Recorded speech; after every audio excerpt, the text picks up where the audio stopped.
Olá, amigos ligados na Tribuna de Minas. Hoje não tem jogo na Copa do Mundo, mas tem, é claro, mesa quadrada. E a gente recebe um convidado muito especial.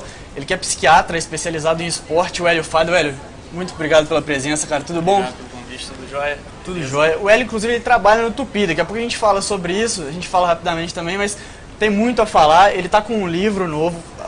Antes de até mostrar o livro, hoje a gente está aqui também com o Márcio Santos. Tudo bom, Márcio? Tranquilo, e com o Renato, mais uma vez, sempre ali na ponta esquerda, né, Renato? Tudo certo? Renatinho aqui. Sempre Tô jogando improvisado, mas tentando ir bem. Bom, né? Bom, falar rapidamente do Hélio, um pouco para você, se ainda não conhece o trabalho do Hélio, ele que está como psiquiatra lá no Tupi, ele começa a implementar esse modelo de psiquiatria no esporte, nas equipes, e o Tupi abriu as portas para ele, junto com o trabalho. A Tribuna, inclusive, tem matéria sobre esse trabalho do Hélio, sobre essa metodologia de trabalho que é nova no mercado. Ele é coautor de um dos livros, Hélio, vou pedir para você mostrar rapidamente. Aqui, ó, Psiquiatria do Esporte. Hélio, eu queria que você falasse um pouquinho do livro, por favor. Ele tem prefácio de um cara que sabe um pouco de futebol, né? Sabe, esse prefácio é especial, foi feito pelo Zico. A assinatura dele, pessoa, isso, ele fez aqui com todo carinho para mim. E tem o prefácio todo feito dele.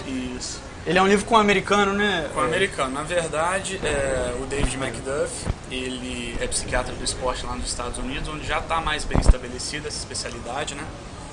Então, quando eu descobri esse novo modelo de trabalho, eu pensei, vamos investir no Brasil, tem tudo para dar certo, eu acho que é pertinente, é importante, né? E eu também joguei um pouco de futebol no passado, sei da importância de cuidar de saúde mental.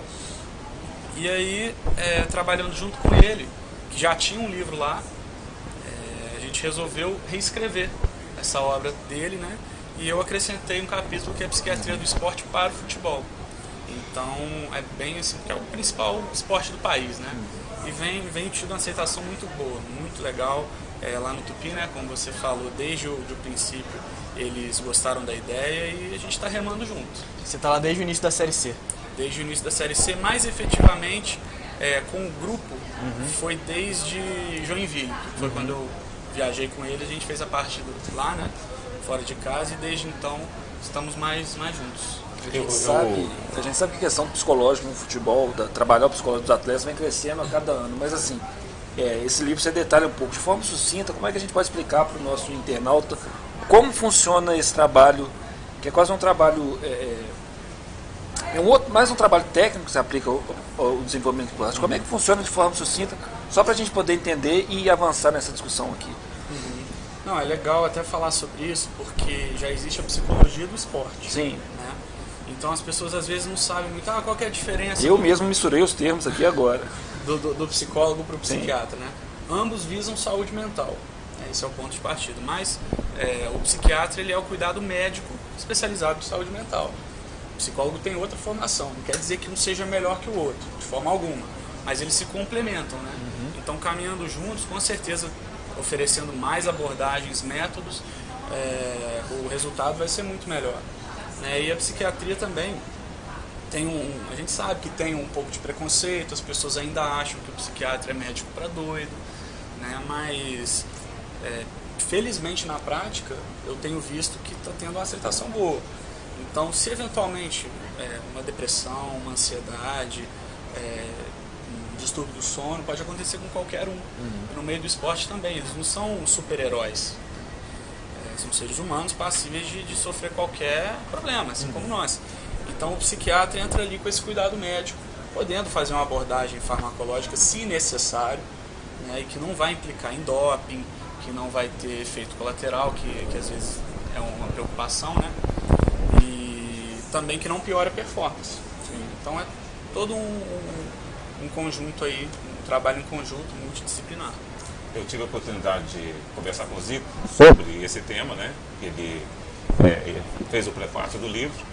E eu perguntei a ele, né, por que ele resolveu fazer o prefácio, e ele explicou que é uma coisa, para ele foi até pessoal demais, porque dentro da família dele, a irmã dele é da área e ajudou muito ele na carreira. A gente sabe que o Zico é uma das pessoas mais esclarecidas que tem no futebol, a cabeça muito tranquila.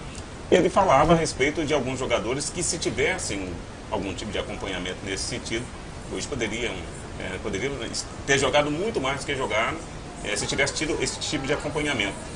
Como que tem sido a receptividade desses jogadores de hoje? A gente sabe que hoje as pessoas têm muito mais esclarecimento do que antes, né? Então, de repente, facilita isso agora, as pessoas têm aceitado mais. Facilita.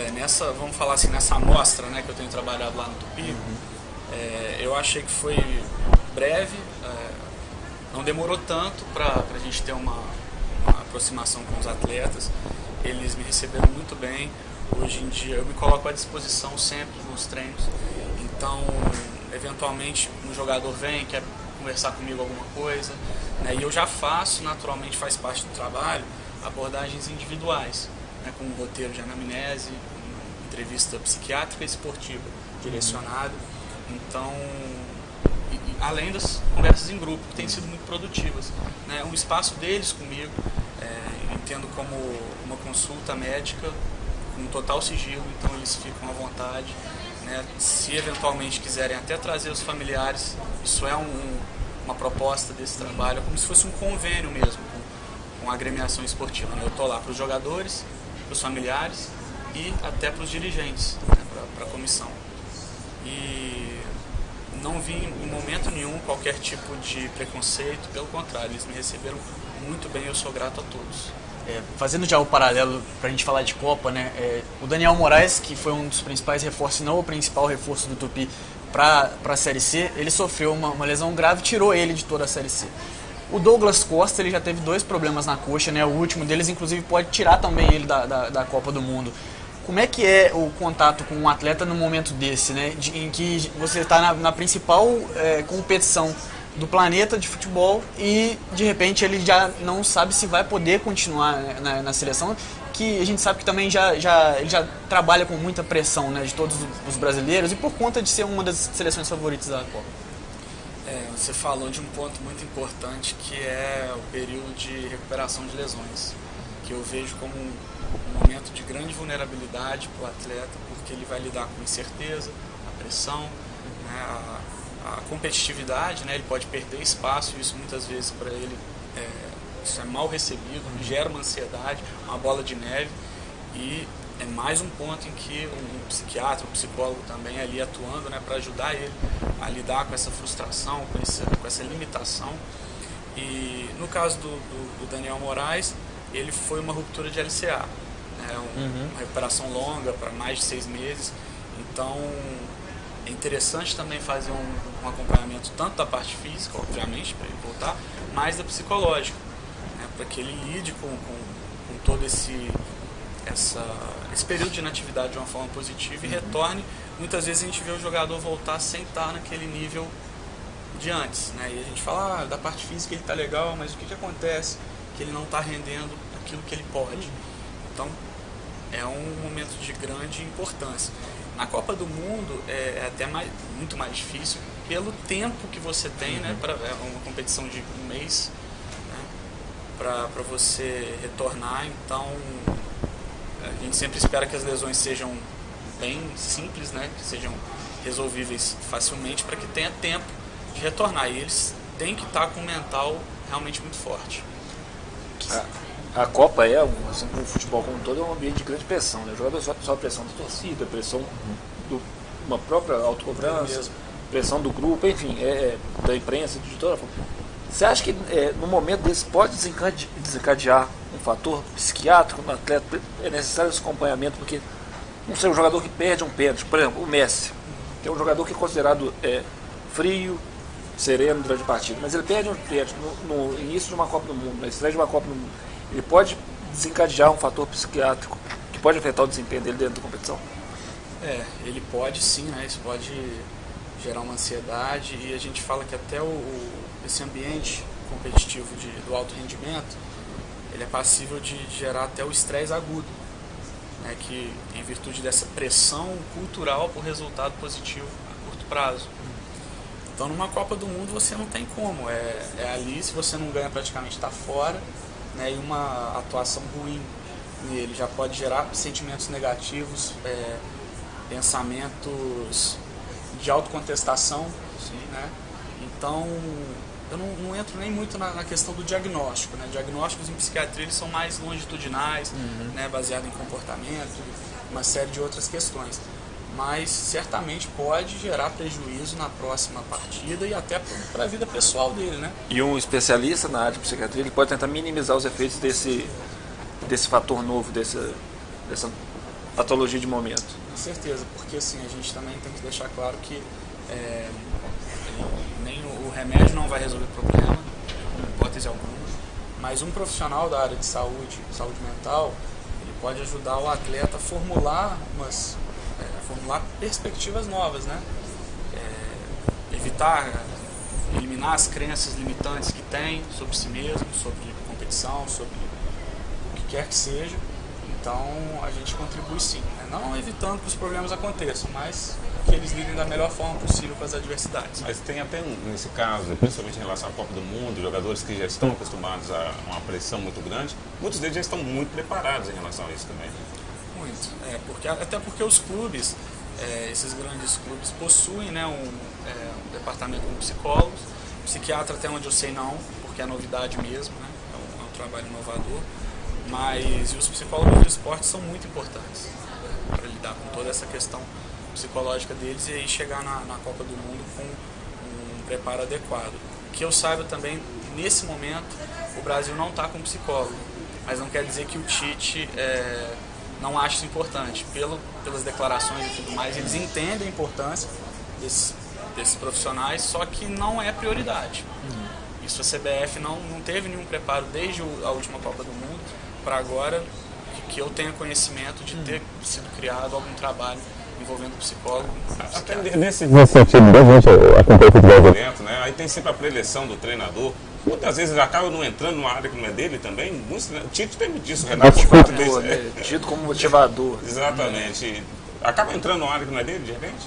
Sim, com certeza. Ano passado eu participei de uma mesa redonda no Congresso Brasileiro de Psiquiatria sobre psiquiatria do esporte. E quem participou foi o Fernando Solera, que é presidente da Comissão Antidoping.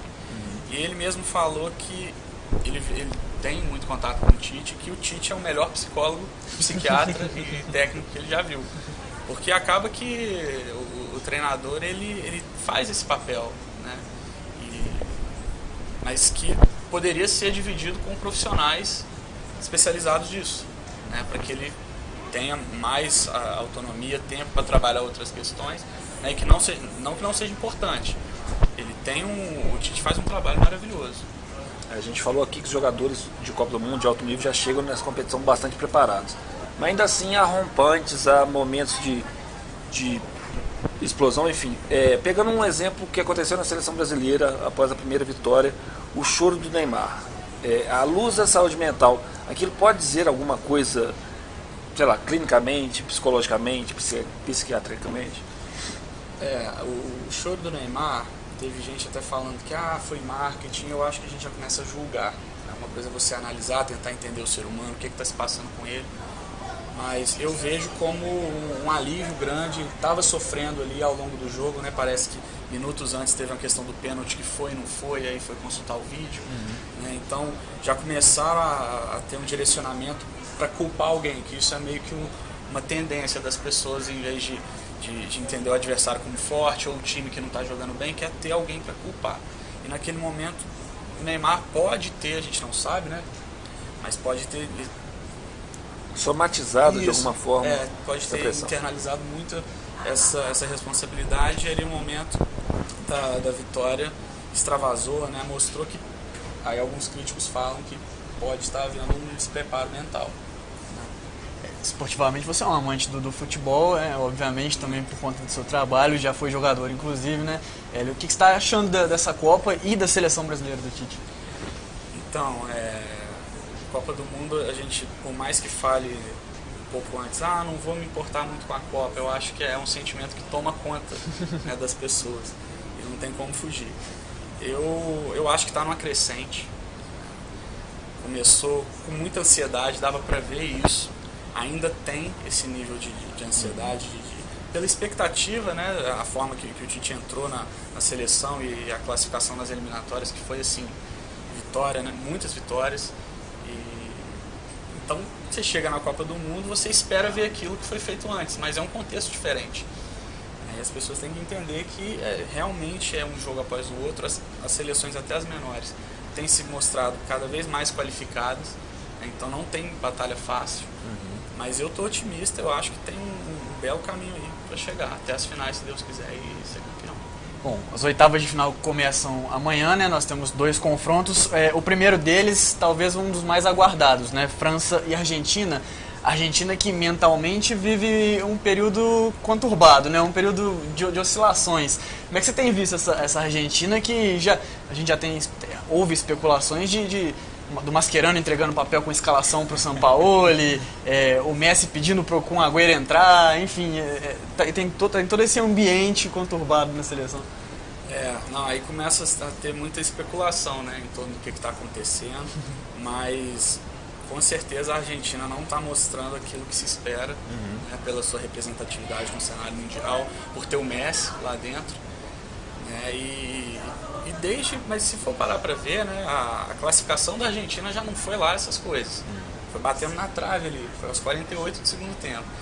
Então, eles estão seguindo esse nível de dificuldade deles.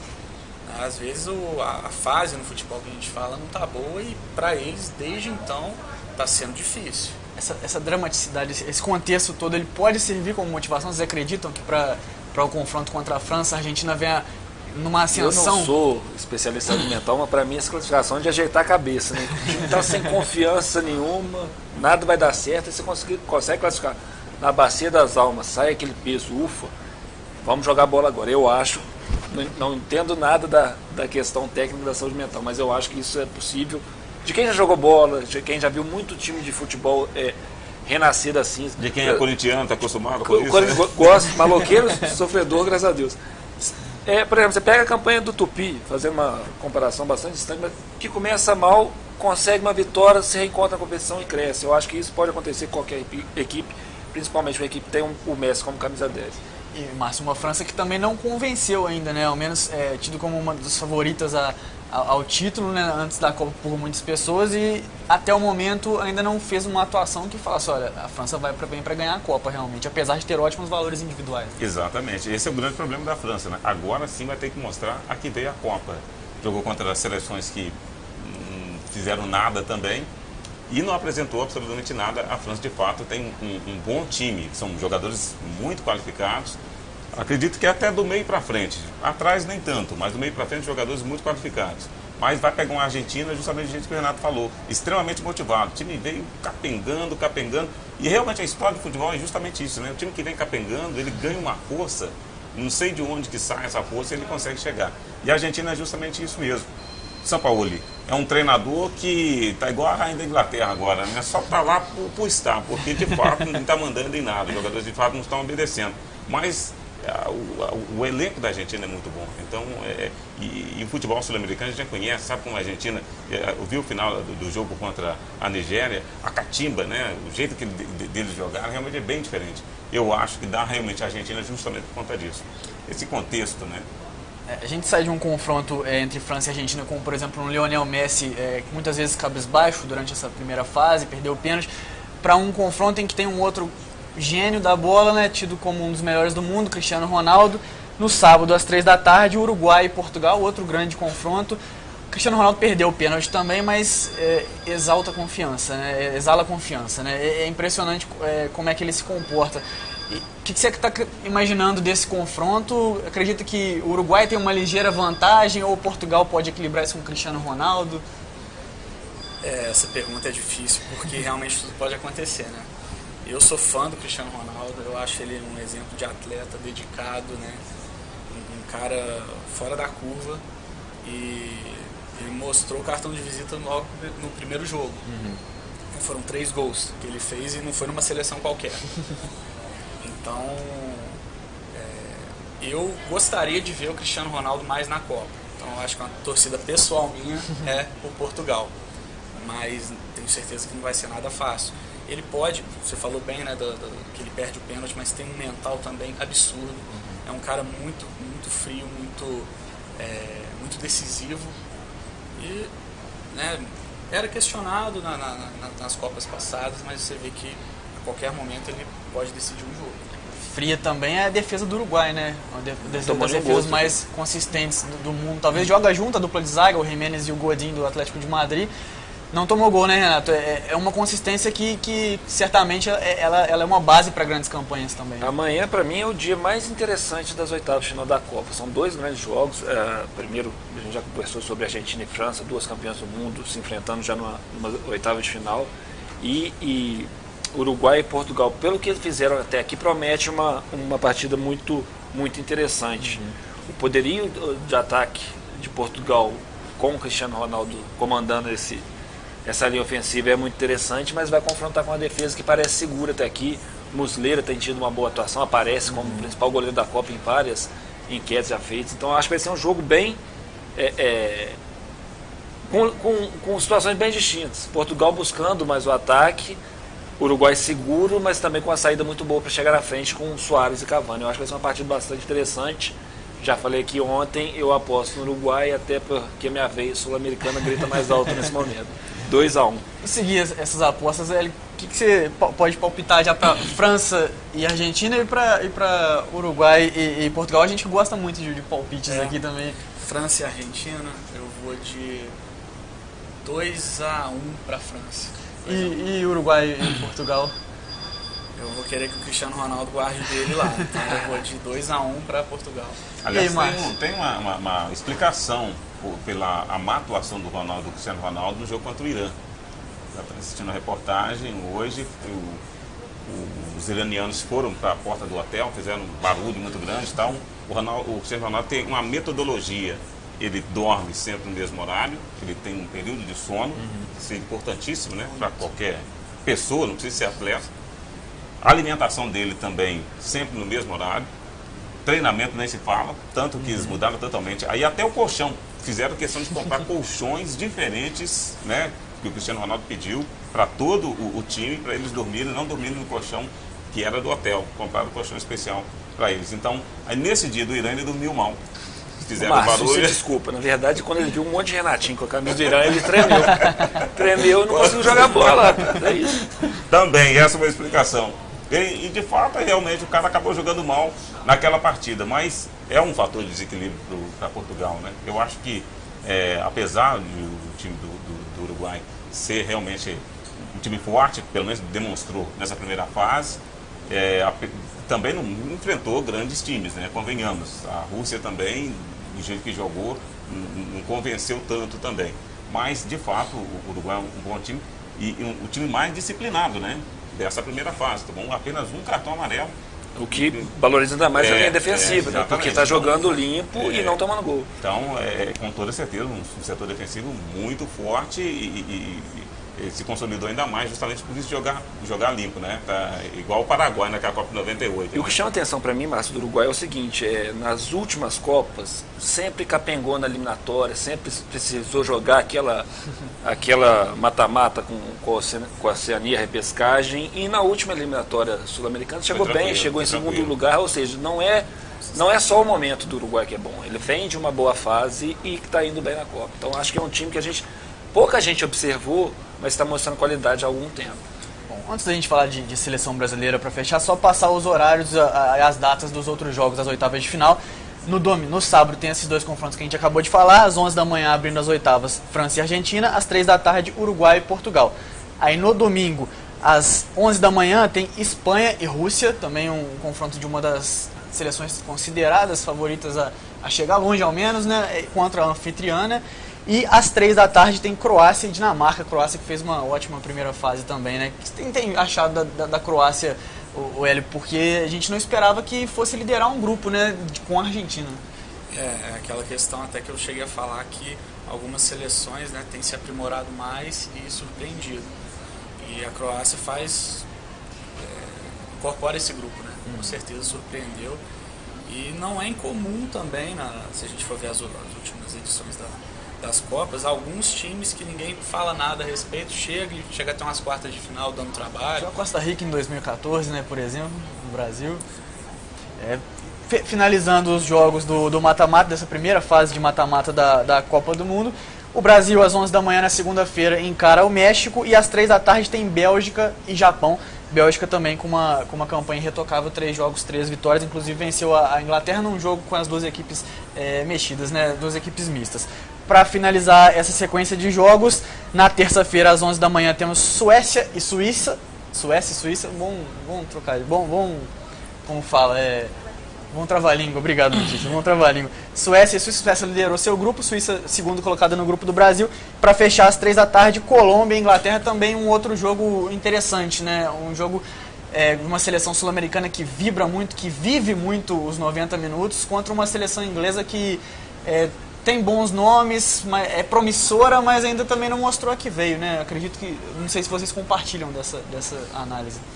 É bastante similar a Uruguai e Portugal. São 2 escolas distintas, uma joga mais na base da emoção, um futebol mais a sul-americana, mais a brasileira, tentar decidir num lance mais individual, outra mais metódica, na bola aérea. Então é um jogo interessante que você vai confrontar 2 características distintas que se encaixam pro desenrolar do jogo. Eu acho que vai ser uma partida interessante também. Falando de seleção brasileira, hoje o Marcelo apareceu só de chinelos no campo, né? Ele teve um espasmo na coluna. Falou-se do colchão, inclusive, do Marcelo, né? Trocou o colchão. Papo de colchão. Trocaram o colchão. Falou que podia estar num colchão muito macio, não estava acostumado, dormiu mal. Teve um problema, mas a comissão técnica está otimista em relação ao uso do Marcelo, a utilização do Marcelo no jogo contra o México. A lateral esquerda não é um problema para o Brasil, né, gente? Eu acho, na verdade, até colocar o Marcelo meia boca, eu acho desnecessário, né? Porque, ainda mais num jogo como isso. É um jogo que você vai precisar muito mais, não se defender, né? Mas pelo menos você ter o setor defensivo ali bem resguardado. E o time do México é um time muito rápido, é um time insinuante, então é muito melhor você ter um lateral que saiba defender do que um jogador que sai tanto quanto o Marcelo. Eu acho desnecessário colocar o Marcelo assim como o Danilo. Danilo, apesar de ter se curado da lesão, vai continuar no banco, né? O Fagner realmente tem jogado bem, vai continuar. O duelo com o México é diferente dos 3 duelos da primeira fase, quando o Brasil tinha que propor o jogo o tempo todo. Por isso Marcelo era tão interessante, que ele desce muito no ataque, é um cracaço de bola, sabe variar jogada. Mas contra o México concordo muito com o Márcio. Como o México é um time que joga e deixa jogar, talvez você ter o Felipe Luiz dando uma consistência maior à defesa, você consegue liberar um pouco mais o Casemiro, o Paulinho para chegar na área e chutar. Se tiver condição de jogar, Marcelo é melhor, Felipe Luiz é titular, tem que jogar. Se tiver meia boca, podendo comprometer para o restante da competição, eu acho que não tem problema nenhum manter o Felipe Luiz por ali. O que você acha, Hélio? O Felipe Luiz entrou bem no último jogo, né? Contra a esqueci agora, perdi o nome, o último jogo da primeira fase, agora contra a Sérvia. O Felipe Luiz entrou bem, né? Inclusive ofensivamente foi atuante. O que você tem achado desse lado do Brasil, que também tem Neymar, tem o Felipe Coutinho, que talvez seja o principal destaque do Brasil nesse início? Não, mostra que nós temos peças aí muito boas. Eu acho que dá uma segurança muito grande para o Tite poder trabalhar, vendo as opções dele. E, de fato, entrou bem, entrou seguro, né? E também concordo. Acho que se for para colocar o jogador mais ou menos, né? É até difícil falar o Marcelo mais ou menos, porque ele é tão bom, né? Mas do ponto de vista físico dele mesmo, né? Da integridade, acho que não vale a pena. Estaria bem com o Felipe Luiz, sem dúvida. E é um jogador muito experiente, mas que convive com muitas lesões durante as temporadas, né? É um jogador que passa por esses problemas, mas isso também pode ser positivo, né? O fato dele ter esse histórico de tantas lesões, ele saber como trabalhar mentalmente isso, né? O Marcelo, ele tem um mental muito forte também. Eu diria que todos ali têm, né? Com as características diferentes, senão não estariam na seleção brasileira. E concordo, a experiência, né, que vai se adquirindo de lidar com lesão e aí frustração, e é um jogador que dificilmente deixa o nível cair, né? Ele é muito regular. Então, o Marcelo, a gente espera que volte aí 100%, para que nos próximos jogos a gente veja tudo que ele tem condição de fazer, que é uma peça muito... O que você está projetando para esse jogo? Um jogo realmente intenso, também como o Renato falou, difícil. O Brasil vai sofrer defensivamente também. Vai, eu acredito que sim, né? Pelo fato do time adversário ter essa vontade de fazer gol, né? Assim como a gente tem. Então, são escolas parecidas, né? De uma forma generalizada.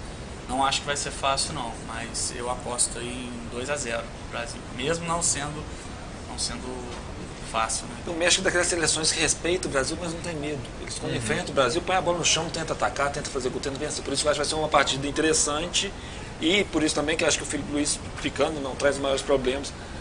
Acho que vai ser um bom jogo. Também confio muito no Brasil, acho o Brasil melhor. Você pegar jogador por jogador, o Brasil é muito melhor. Se o emocional não atrapalhar, o Brasil tende a passar. Para mim, a grande dificuldade vai ser aquele goleiro disso. Ele fechou, né? Na última Copa. Tomou 3 gols no último jogo, mas assim... Fechou aqui no Brasil. Contra a Alemanha mesmo, também. fez uma bela partida. Em termos de números de defesa, com certeza disparado quem mais defendeu o O gol. Renato falou a respeito dessa questão de o México temer, respeitar o Brasil, mas não temer, e justamente isso que o Guardado deu entrevista falando justamente isso. Questionaram eles, né, falando, o Brasil é favorito. Não, realmente o Brasil é favorito. A gente nunca venceu o Brasil em competições assim como a gente não tinha vencido a Alemanha. Então, de fato, esse tabu é para ser quebrado. Então, esse medo do Brasil, não existe medo em futebol mais. Aliás, então, o México, nas últimas 6 vezes em que foi às oitavas de final, caiu na Copa do Mundo. Então, é mais um tabu que o México tenta quebrar. É mais um fato aí que o México tenta mudar na história. E, falando do ataque da seleção, muitas pessoas têm pedido Firmino. O que vocês estão achando por conta da escassez de gol? O Gabriel Jesus ainda não marcou, tem sido proativo, tem sido muito importante na marcação, tem se movimentado bastante. Mas como é que vocês avaliam essa disputa aí de vaga, de repente, entre Roberto Firmino e Gabriel Jesus? Eu acho que nas partidas anteriores, quando o Brasil teve que propor jogo com a zaga plantada lá atrás, principalmente contra a Sérvia, os zagueiros altos, talvez o Firmino pela bola aérea, por jogar mais dentro da área, seria uma opção mais interessante. Mas para esse jogo com o México, eu prefiro o Gabriel, que eu acho que ele sai mais da área, ele busca mais o jogo, ele dá mais opção de ser a flecha do arco, ele dá mais velocidade e movimentação para o ataque. Para esse jogo especificamente, eu acho que eu prefiro o Gabriel. Agora, sendo coerente com o que a seleção fez antes da Copa até a Copa, o Gabriel é titular e assim deve ser até o final da competição. O que vocês acham? O lance é até difícil, porque o Firmino, que acompanha o Liverpool, ele na verdade não é um centroavante, né? Ele joga às vezes até como armador. Então, às vezes, até na seleção ele entrou como armador também. É um jogador que tem característica bem diferente do Gabriel Jesus, apesar de eu achar que ele está num momento melhor que o Gabriel Jesus, mas pela coerência que o Tite vem trazendo o Gabriel Jesus, não resta a menor dúvida, ele é titular. E até começar a fazer enquete também, puxa, não sei desde quando que o Brasil, um centroavante não marca na primeira fase, isso acaba também com o psicológico do jogador, né? Então o cara se sente assim, puxa, não fiz nenhum gol, até o Serginho Chulapa fez gol, eu não fiz, então eu tenho que fazer alguma coisa. Então realmente isso acaba complicando para o jogador e não é fácil estar disputando a Copa, é a primeira Copa dele, o menino tem 21 anos agora, quer dizer, realmente isso pesa também bastante, né? Na anterior ele estava pintando rua, né? Exatamente. Imagem clássica dele. Eu vou de Gabriel Jesus também. Concordo com o que vocês falaram. Seguindo a coerência mesmo e realmente tem essa questão dele querer fazer gol, né? As pessoas ficam muito focadas nisso, mas não fez gol, mas não fez gol. Mas ele é um bom jogador e ele corresponde, né? Aquela coisa, o Brasil ainda está numa crescente. Agora é a hora que não pode mais se dar o luxo de errar por ser mata-mata. Mas eu acredito muito. E não acho também que o Gabriel tenha perdido uma grande chance para ele ser tão criticado assim. Não. Ele pelo contrário, ele tem ajudado o ataque de maneira distinta do que do finalizador, que se cobra muito dele. Mas não acho que ele tenha perdido um gol que para crucificar Jesus novamente. Mas não acho que é esse cara. O grande problema do brasileiro especificamente é que ele acha que o camisa 9 ele só tem que fazer gol. O camisa 9 na Europa é muito diferente, ele recompõe, ele marca. Então, tipo assim, o centroavante, e ainda mais ele que foi treinar um dos melhores treinadores do mundo, ele aprendeu muito isso, né? Essa questão de marcação. Com o Tite, então, tem que marcar muito, mas na cabeça do brasileiro, o 9 só tem que marcar muito. Acho que não existe mais o camisa 9 tradicional que a gente se acostumou lá na década de 80, final da década de 90, que só está dentro da área fazer gol. Não existe mais isso. O Gabriel é um jogador moderno, ele sai da área, ajuda, marca. Então, eu acho que ele é importante e a crítica, para mim, é exagerada. Bom, o Brasil não deve ter nenhuma surpresa na escalação, aí só a dúvida do Marcelo e do Felipe Luiz. O Brasil deve jogar com o Alisson no gol, aí na lateral direito o Fagner mantido, né, como o Márcio disse. Fagner é titular até a Copa 2022. Sem clubismo, né? Sem clubismo. A dupla de zaga com o Thiago Silva e o Miranda, aí na esquerda a dúvida Marcelo e Felipe Luiz, mas uma dúvida boa, né, que todo técnico gostaria de ter. Aí já pro meio campo, o Brasil deve ter o Casemiro, né, mais uma vez, né? Aí Paulinho, mais pra direita o William, mantido o William, que quando o Douglas Costa entrou bem, também muito se falou dessa troca, né? Mas com a lesão do Douglas Costa, o William pelo menos ele segue na equipe. Felipe Coutinho, Neymar e Gabriel Jesus. Vocês mudariam alguma coisa em relação a outros jogadores? De repente que o Tite tenta muito em treinamentos, coloca Renato Augusto, ou, de repente alguma outra peça, ou essa é a equipe ideal, ou dentro do que o Tite tem à disposição para o jogo contra o México? Eu não mudaria nada. Para mim o trabalho está coerente, tem que ser mantido. Não é, o tiro curto não dá para você fazer teste. O time classificou assim, está ganhando moral, está se encaixando. Por mim não mudaria nada. Eu daria só não um puxão de orelha, mas um aviso para o Casemiro. Minha grande preocupação é com o cartão amarelo que ele tem. Não, mas ele não tem problema. Se ele tomar o cartão, ele está livre nas quartas. Ele zera. Mas era só pra final Zero. agora. Zera só pra final. Zero para semifinal, É, porque pra na semifinal, ter na suspenso. semifinal pra você não ter. Se ele exatamente. tomar o amarelo agora, ele está fora, fora contra a das Bélgica. A zero Então, das quartas, não da- nas quartas. Exatamente. É só pra impedir que um jogador fique fora da final por conta do Ou segundo seja, cartão se ele amarelo. tomar um amarelo nessa partida, ele está fora de um possível confronto contra a Bélgica, que é o que está todo mundo especulando, projetando. Então, realmente, não só ele, né? Neymar tem que tomar muito cuidado, Coutinho, principalmente, quer dizer, Mas realmente... o Casemiro eu falo mais pela função que ele vai ter um time É, mais envolvente, mais E vem bem, né? Exatamente. E vem bem na Copa Eu acho também, né? difícil ele não tomar um cartão. pela característica do México. Exatamente. Então é esse recado que eu daria para o Casemiro. O Neymar ele tem que segurar a bola, controlar o emocional dele, porque ele não vai dar um carrinho para tomar o cartão amarelo. O Casemiro, pela função que tem, se ele segurar um jogador, chegar mais junto numa bola, ele pode tomar um amarelo e vai ser um desfalque importante, por incrível que pareça. Eu acho mais difícil encontrar um substituto para o Casemiro Ele na não tem o equipe primeiro do que o volante. próprio Neymar. O Neymar é a é. diferença técnica. Mas dentro da disposição tática do grupo, você consegue repor o Neymar. O Casemiro eu não vejo Não tem primeiro volante. um jogador com a É. força física do primeiro volante como ele vem jogando. Porque aí talvez seria o Fernandinho o substituto, e ele é um jogador que não acho tem que as tem as mesmas mesmas características, né? Ele é um jogador mais de saída de bola, mais veloz e tem menor poder de marcação do que o Casemiro, né? Hélio, não tem como o Casemiro entrar meia boca, né? Ou pelo menos poupando. Oitava de final de Copa do Mundo tem que ir com tudo. Mas nesse momento, a cabeça do jogador, você acredita que ela fica ela mexe de alguma forma esse pensamento do jogador? Se eu der uma entrada aqui, eu posso ficar fora do próximo jogo? Isso é complicado, porque são jogadas muito rápidas, né? Às vezes ele não tem tempo de formular, de pensar e vai no impulso.